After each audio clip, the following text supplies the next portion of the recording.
बिस्मिल्लाहिर्रहमानिर्रहीम। अस्सलाम वालेकुम dear students, specially second year students. उनके लिए हमने चैप्टर नंबर 2 स्टार्ट किया हुआ है, करंट एंड इलेक्ट्रिसिटी, जिसमें हमारा टॉपिक है किलो वाट आर। स्टूडेंट्स, ये जो किलो वाट आर है एमसीक्यू के लिहाज से और शॉर्ट क्वेश्चन के लिहाज से इंतहाई इंपॉर्टेंट टॉपिक है आज का।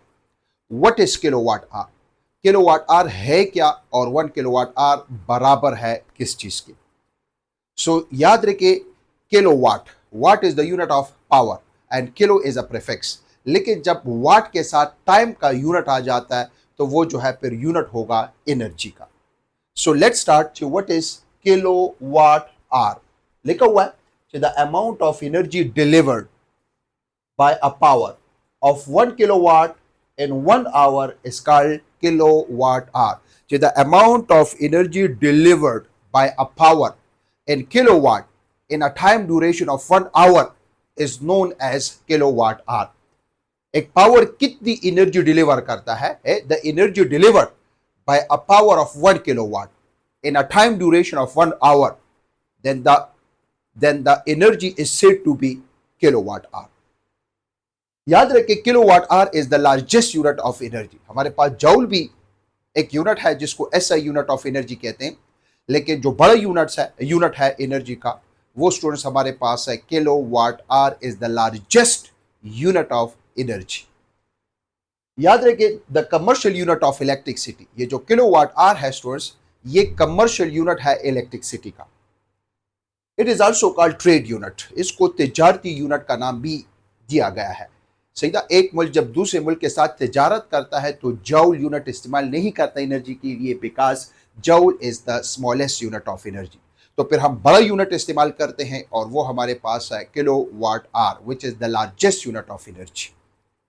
सो यहां से हमें यह पता चला कि kilowatt hour is the largest unit of energy. अगर एमसीक्यू में भी आता है कि kilowatt hour is the unit of dash, your answer should be energy. अब देखना चाहते हैं, ये तो हमें समझ आ गया कि kilowatt hour is the unit of energy. ये देखना चाहते हैं कि 1 kilowatt hour is how much joule. 1 kilowatt hour is equal to 1 अपनी जगह पर, किलो मींस 1000, वाट अपनी जगह पर, और स्टूडेंट्स आप जानते हैं कि 1 आवर इज इक्वल टू 1 घंटे में 3600 सेकेंड्स होते हैं। So 1 kilowatt hour is equal to 1 into 1000, 1000 into 3600, this what? Watt into second, watt into second. Students याद रखिए, power is equal energy by time, या energy is equal to power multiply time. Energy is in joule, power is in watt, time is in second. So watt into second is equal to joule. Can I replace watt into second by joule? Yes. So can I write 1 kilowatt hour is equal to 3.6 into 10 power 6 joule. इसको मैंने scientific notation में convert किया। अगर MCQ में आता है कि 1 kilowatt hour is how much joule, your answer should B, ये एमडीकेट का भी बाकायदा एमसीक्यू है और ये पेपर का भी एमसीक्यू है कि 1 kilowatt hour is equal to dash joule. So जो 1 किलोवाट आर है स्टूडेंट्स, वो बराबर होता है 3.6 into 10 power 6 जूल के बराबर होता है। इसका मतलब है 1 किलोवाट आर में 3.6 मेगा जूल के बराबर होता है, mega joule. 1 kilowatt hour is equal to 3.6 mega joule, 10 power 6 कहते हैं मेगा को। तो याद रखिए ये स्टूडेंट्स, एमसीक्यू के लिए 2 एमसीक्यूज याद रख लें। एक एमसीक्यू ये है the kilowatt hour is the unit of dash, your answer should be energy. और दूसरा एमसीक्यू ये है कि kilowatt hour is equal to dash, your answer should be 3.6 into 10 power 6 joule या 3.6 मेगा जूल। ओके स्टूडेंट्स, अब आते हैं MCQ की तरफ। सर अगर पेपर में क्वेश्चन आता है write a note on kilowatt hour, बिल्कुल एज इट इज इसको कॉपी कर ले, इंशाल्लाह फुल मार्क्स आपको मिलेंगे। The unit of energy is option A joule, बिल्कुल, इलेक्ट्रॉन वोल्ट, बिल्कुल, किलोवाट आर, बिल्कुल। कौन सा ऑप्शन करेक्ट है? आप कहेंगे all options are the correct. लेकिन अगर ये एमसीक्यू इस तरह आ जाए कि the SI unit of energy, तो फिर स्टूडेंट्स क्या होगा? SI unit of energy is joule. अगर एमसीक्यू इस तरह आ जाए कि the largest unit of energy, तो फिर हमारे पास आएगा किलोवाट आर, सी ऑप्शन। लेकिन अगर एमसीक्यू इस तरह आता है कि the smallest unit of energy, तो फिर जो है electron volt. 1 electron volt 1.6 into 10 power -19 joule के बराबर होता है और 1 किलोवाट आर बराबर होता है 3.6 मेगा जूल के बराबर होता है। सो इससे रिलेटेड हम हमारे जो बिल्स वगैरह आते हैं, बिल का जो कैलकुलेशन होता है, हम जब बिजली इस्तेमाल करते हैं घर में, शेषा मुख्तलिफ लोड्स वगैरह इस्तेमाल करते हैं, और बिल जब आता है तो उस बिल को हम किस तरह फाइंड कर लें, इससे एक एमडीकेट में एमसीक्यू भी आया था। याद रखिए इधर मैंने फार्मूला लिखा हुआ है कि बिल, आपका जो बिल होता है बिजली का, वो बराबर होता है एनर्जी इन किलोवाट आवर मतलब units, energy in kilowatt hour मतलब यूनिट। याद रखिए एक यूनिट बराबर होता है 1 किलोवाट आवर, और 1 किलोवाट आवर बराबर होता है 3.6 मेगा जूल। जब हम अपने घर में इलेक्ट्रिसिटी यूज करते हैं, कितनी इलेक्ट्रिसिटी यूज कर लें, 1 किलोवाट आवर मतलब 3.6 इंटू 10 पावर 6 जूल, ये बराबर होता है 1 यूनिट के। 1 unit contain 3.6 mega joule of energy. So याद रखिए एनर्जी इन किलोवाट आवर, इसकी जगह आप यूनिट्स पे लिख सकते हैं, multiply tariff rate. Sir tariff rate किसको कहते हैं, यूनिट का प्राइस। अभी गूगल में दे दें, जिस इलाके में आप रहते हैं वहां पर टैरिफ रेट आपको दे देंगे।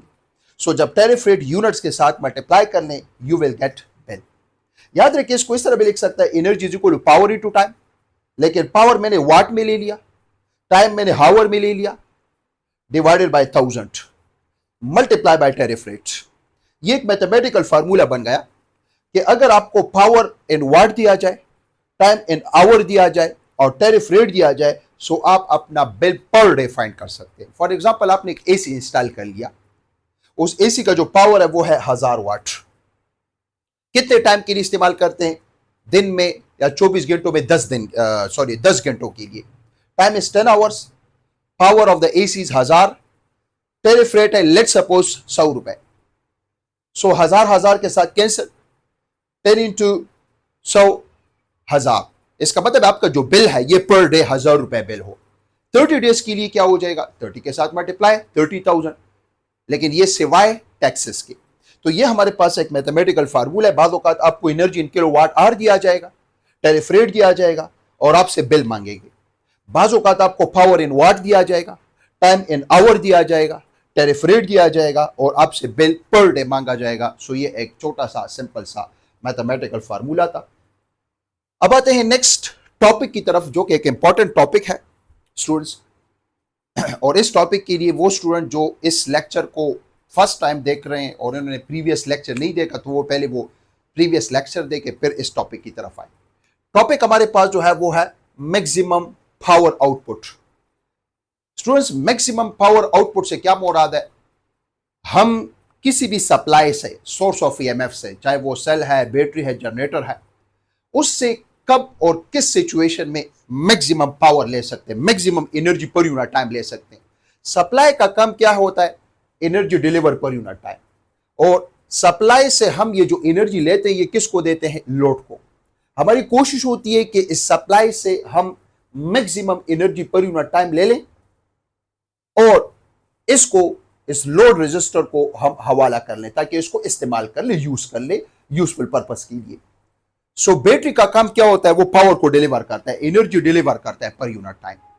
हमारी कोशिश ये है हम इस तरह क्या कर लें, इस पावर सप्लाई के साथ या लोड रेजिस्टर के साथ इस तरह क्या कर लें कि हमारे पास इस रेजिस्टेंस को कम कर ले, ज्यादा कर ले, क्या कर लें ताकि ये जो सप्लाई है ये इस लोड रेजिस्टर को मैक्सिमम पावर सप्लाई कर ले, maximum energy per unit time supply कर ले। स्टूडेंट्स इससे पहले अगर देखा जाए, हम जानते हैं, अगर आपको याद हो, हर सप्लाई का अपना स्मॉल इंटरनल रेजिस्टेंस होता है। ये तो ऑलरेडी आप लोग जानते हैं, स्मॉल इंटरनल रेजिस्टेंस, जिसकी वजह से, स्मॉल इंटरनल रेजिस्टेंस की वजह से कुछ हमारे पास जो एनर्जी होती है वो डिसिपेट हो जाती है इनसाइड द सप्लाई। हालांकि सप्लाई का काम क्या है, एनर्जी देना, लेकिन जब सप्लाई हमें सर्किट में एनर्जी देती है तो ये कुछ एनर्जी खुद भी करती है, खुद भी कुछ एनर्जी डिसिपेट करती है। और ये क्यों करती है, ये just because of the internal resistance of the supply. हालांकि सप्लाई का काम एनर्जी देना, लेकिन ये एनर्जी हमें देते भी है और साथ साथ सम ऑफ द एनर्जी, चाहे वो स्मॉल अमाउंट है चाहे वो लार्ज अमाउंट है, उसको खुद भी यूटिलाइज करती है थ्रू स्मॉल रेजिस्टेंस, खुद भी करती है। अब हमारी कोशिश होगी कि ये खुद भी जो एनर्जी करती है और हमें भी देती है, कब हम इससे maximum energy per unit time ले सकते हैं, इस तरह हम क्या कर लें। स्टूडेंट्स लेट सपोज, अगर देखें ये मेरे पास है 10 वोल्ट सप्लाई और ये लोड रेजिस्टर, जब मैं वोल्टमीटर लगाता हूं यहां पर, लेट सपोज ये मैंने वोल्टमीटर लगाया, जब वोल्टमीटर के थ्रू, ये वोल्टमीटर है, वोल्टमीटर के थ्रू मैंने, ये सर्किट क्लोज है, करंट फ्लो कर रहा है, यस, वोल्टमीटर के थ्रू जब मैंने वोल्टेज देखा तो मेरे साथ वोल्टेज आ रहा है, लेट सपोज 9.8 वोल्ट, 9.8 वोल्ट आ रहा है। अब अगर देखा जाए सप्लाई पे लिखा हुआ है 10 वोल्ट, मिल रहा है लोड रेजिस्टर को 9.8 वोल्ट, इसका मतलब है 0.2 वोल्ट वोल्टेज किधर चला गया, वो तो गायब हुआ, किधर चला गया। अगर देखें जब हम ये सर्किट लगाए, इस सप्लाई पर जब हम हाथ रख लें तो ये सप्लाई गर्म होती है, ये सेल या बैटरी गर्म होती है। जब आप सेल के साथ या बैटरी के साथ कोई लोड अटैच कर लें और वो लोड ऑन हो, पंखा ऑन हो, अब सप्लाई पे हाथ रख के वो सप्लाई गर्म होती है। इसका मतलब सप्लाई क्यों गर्म होती है? Because some of energy per unit time is dissipate through small resistance. अब अगर देखा जाए इधर जो वोल्टेज है वो है 9.8 वोल्ट, जिसका मतलब है 0.2 वोल्ट वोल्टेज ये सप्लाई खुद कर रही है due to internal resistance. Internal resistance क्या है, इससे पहले लेक्चर में हमने तफसील से पढ़ा हुआ है। अब स्टूडेंट्स मैं ये कोशिश करना चाहता हूं कि मैं इस सप्लाई से ज्यादा पावर आउट कर लूं, पावर ले लूं, ज्यादा एनर्जी पर यूनिट टाइम में ले लूं। मैं क्या करूंगा, हम और आप जानते हैं students the power deliver by supply to the circuit is the product of current and voltage. ये जो सप्लाई हमें पावर दे रहा है, कितना पावर दे रहा है, अगर हम करंट और वोल्टेज को मल्टीप्लाई कर लें in electric circuit we will get power output from the supply. अब अगर देखिए स्टूडेंट्स, एक तो सप्लाई का इंटरनल रेजिस्टेंस है और एक हमने जो लोड लगाया हुआ है जिसके थ्रू डिसिपेशन हो रहा है उसका भी रेजिस्टेंस है। अगर हम इस तरह कर ले, let's suppose for example students, मैं अगर फॉर एग्जांपल ये जो लोड है, अब अगर देखा जाए लोड के रेजिस्टेंस को मैं कम करना चाहता हूं, ये कौन सा रेजिस्टेंस है, this is the resistance of load.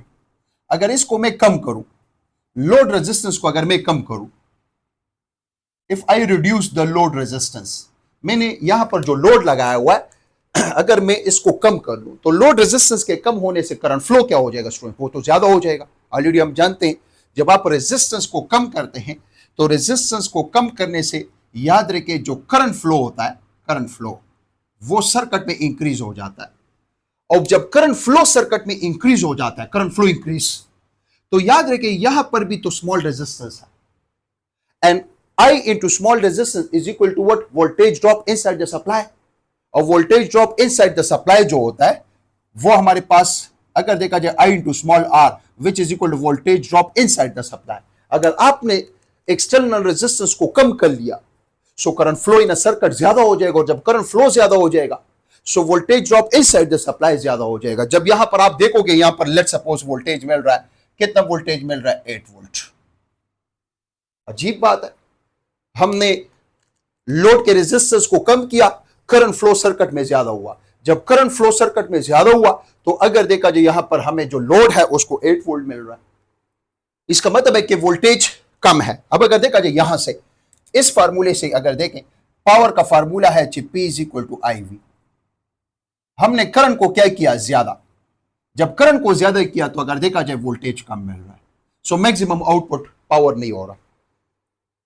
हमने जब लोड रेजिस्टेंस को कम किया, करंट फ्लो ज्यादा हुआ। जब करंट फ्लो ज्यादा हुआ तो सप्लाई के अंदर भी तो रेजिस्टेंस है, ज्यादा करंट थ्रू स्मॉल रेजिस्टेंस, मोर वोल्टेज ड्रॉप। जब यहां पर देखा तो 8 वोल्ट मैक्सिमम वोल्टेज ड्रॉप हो रहा है इनसाइड द सप्लाई, और सप्लाई को अगर हम हाथ लगाएं तो वो बहुत ज्यादा गर्म हो जाती है, स्मॉल रेजिस्टेंस से बहुत ज्यादा गर्म हो जाती है, because more of the energy is dissipate in the form of heat वगैरह वगैरह। इसका मतलब है कि ये तो एक नाकाम कोशिश थी कि हमने लोड रेजिस्टेंस को स्मॉल किया।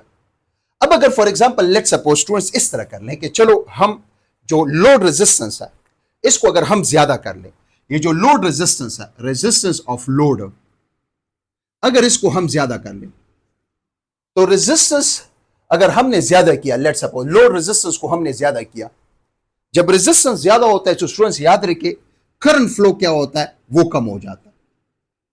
रेजिस्टेंस ज्यादा तो सर्किट में करंट फ्लो कम।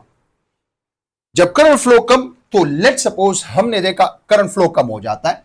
जब करंट कम हो जाता है तो पावर को तो फार्मूला स्टूडेंट्स ऑलरेडी आप लोग जानते हैं, P is equal to IV।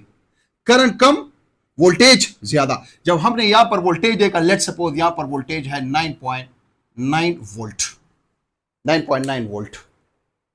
अब अगर देखें ये जो पावर डिलीवर है ये सिर्फ वोल्टेज पे तो डिपेंड नहीं कर रहा कि करंट कम हुआ तो वोल्टेज ज्यादा। अब अगर देखा जो करंट कम हुआ, the power delivered to the circuit is the product of current and voltage. जब हमने लोड रेजिस्टेंस को बहुत ज्यादा किया तो सर्किट में करंट फ्लो कम हुआ। तो अगर देखा जाए करंट फ्लो कम हुआ तो वोल्टेज ज्यादा हुआ। अब देखें पावर डिलीवर जो है वो तो करंट पर भी डिपेंड करता है। अगर आपने इसको ज्यादा किया तो ये कम हुआ, इसका मतलब है इससे भी काम नहीं चलता। तो स्टूडेंट्स फिर हम क्या कर रहे हैं, अगर एक से भी काम नहीं चलता सो कुछ मैथमेटिकल वर्जन की तरफ आते हैं। स्टूडेंट्स हम जानते हैं कि हमारे पास पावर का फार्मूला है P is equal to IV। Let suppose इसको नाम दे देते हैं इक्वेशन नंबर 1 का। और एक ओहमिक सर्किट जो होता है, ओहमिक सर्किट के लिए ओहमिक सर्किट है V is equal to IR। So students हम कह सकते हैं कि the power deliver is equal to I और V की जगह हमारे पास आ जाएगा I इंटू R। सॉल्व करने ये हो जाएगा कि power is equal to I square into R। This is equation number 2। अब इस सर्किट में करंट फ्लो कर रहा है। सो कितना करंट फ्लो कर रहा है, मैं कह सकता हूं the current flow through a circuit is equal to EMF divided by total resistance. और स्टूडेंट्स टोटल रेजिस्टेंस जो है वो हमारे पास है resistance, internal resistance of the supply plus load resistance. So दोनों सीरीज में है तो सीरीज में टोटल रेजिस्टेंस ऐड अप हो जाता है। तो ये हो जाएगा EMF प्लस ये हो जाएगा load resistance plus supply resistance.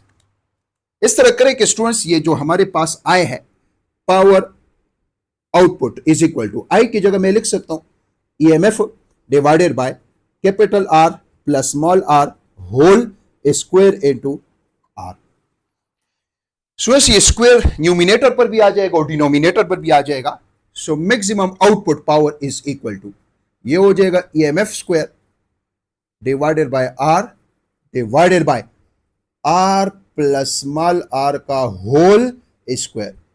Students ये तो एक फार्मूला बन गया a plus b whole square, और a plus b whole square बराबर होता है a square plus b square plus 2ab।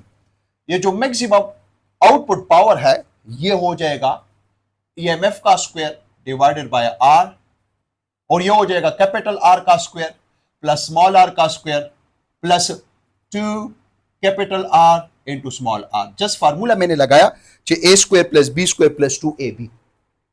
अब मैं इसके साथ स्टूडेंट्स कुछ मैथमेटिकल वर्जन खेलना चाहता हूं इसके साथ। याद रखिए मैं इस तरह करता हूं कि add and subtract 2r in denominator. Denominator में आप लोग 2r को ऐड भी कर ले और सब्ट्रैक्ट भी कर ले। सो जब डिनोमिनेटर में हम इसको ऐड और सब्ट्रैक्ट करेंगे तो ये हो जाएगा output power is equal to EMF square R divided by, अब देखें स्टूडेंट्स यहां से R square plus small r square. मैंने कहा कि add and subtract and add अगर मैं कहूं, लेट सपोज पहले मैं सब्ट्रैक्ट करना चाहता हूं 2r, अब ऐड करना चाहता हूं 2r, एक ही बात है, और ये 2r अपनी जगह पर। सो स्टूडेंट्स आप कहेंगे कि सर इससे तो फार्मूला बन जाएगा, किससे, इस चीज से, इससे तो फार्मूला बन जाएगा इस चीज से, a square plus b square minus 2ab, a square plus b square minus 2ab। तो ये हो जाएगा the power output from the supply is equal to EMF का square R divided by R minus R whole square, क्योंकि a square plus b square minus 2ab is equal to a minus b whole square, और 2r plus 2r ये हो जाएगा हमारे पास 4r। अब students देखें mathematics का कमाल देखें, अगर हमने इस पावर आउटपुट को मैक्सिमम बनाना है, अगर इसको हम ज्यादा कर लें तो इसको ज्यादा करने से अगर आप इस डिनोमिनेटर को क्या कर ले, कम कर ले, अगर इसको कम कर लें तो आपके साथ जो आउटपुट पावर होगा वो मैक्सिमम हो जाएगा। ये तो मैथमेटिक्स का कानून है कि अगर देखा जाए अगर डिनोमिनेटर को कम करेंगे तो रिजल्टेंट जो है वो इंक्रीज होगा। इस तरह करते हैं कि अगर हम इस तरह कर ले, if the load resistance is equal to supply resistance, या the supply resistance is equal to load resistance. तो ये टर्म हमारे पास स्टूडेंट्स क्या हो जाएगा, ये टर्म जीरो हो जाएगा। देखिए P इज इक्वल टू, ये हो जाएगा EMF square into small r, ये हो जाएगा small r minus r whole square plus 4 small r. ये जो टर्म है स्टूडेंट्स, ये वाला आर माइनस आर, ये तो खत्म हो जाएगा, इसकी जगह आ जाएगा जीरो, जीरो। याद रखिए स्टूडेंट्स, ये हो जाएगा the output power is equal to EMF का square r divided by 4 r r, ये और ये खत्म। ये जो पावर आउटपुट होगा सप्लाई से, ये बराबर हो जाएगा EMF का square divided by 4 into r. This is the maximum output power from the supply, the maximum output power from the supply. एक ही हल है हमारे पास, एक ही सोल्यूशन है हमारे पास। जब लोड रेजिस्टेंस को हम सप्लाई रेजिस्टेंस के बराबर ले लें, सो जो सप्लाई होगा वो लोड को maximum power, maximum energy per unit time deliver करेगा। और याद रखे, यही एनर्जी डिसिपेट भी होगी थ्रू लार्ज रेजिस्टेंस आर।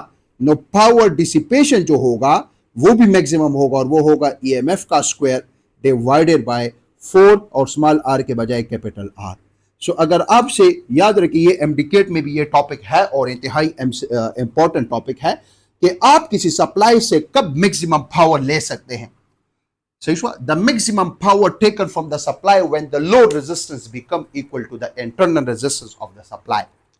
सही हुआ, यहां पर अगर मैं एक नोट लिखूं कि the maximum power, the maximum power taken from supply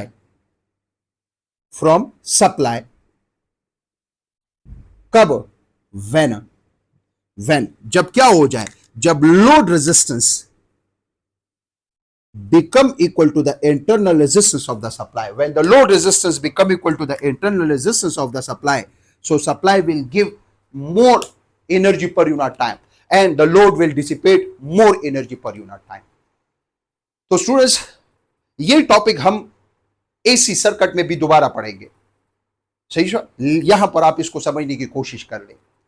कोई भी सप्लाई, कोई भी सेल, कोई भी बैटरी, कोई भी जनरेटर इसी सर्किट में maximum energy per unit time, maximum power deliver कब कर सकता है, जब आपने जो लोड लगाया हुआ है उस लोड का रेजिस्टेंस और internal resistance of the supply, मतलब source of EMF, when they matches, so the supply will deliver maximum energy per unit time and the load will consume the maximum energy per unit time. Most important topic था जो कि हमने कर लिया। उम्मीद है आप लोगों को समझ आया होगा। लाइक कर लें, शेयर कर लें। अगर आप हमारे लाइव क्लासेस लेना चाहते हैं, opposite to Islamia college Peshawar, yours coaching academy, home tuitions का सिस्टम भी अवेलेबल है। मेरा नंबर ऊपर व्हाट्सएप पे गिवन है। पेशावर में किसी भी इलाके में अगर आपको होम ट्यूशन चाहिए या इसके अलावा अगर आपको ऑनलाइन ट्यूशन चाहिए 9, 10, फर्स्ट ईयर, सेकेंड ईयर, तो आप लोग हमसे रब्ता कर सकते हैं। Thank you so much. Best of luck. खुदा हाफिज़।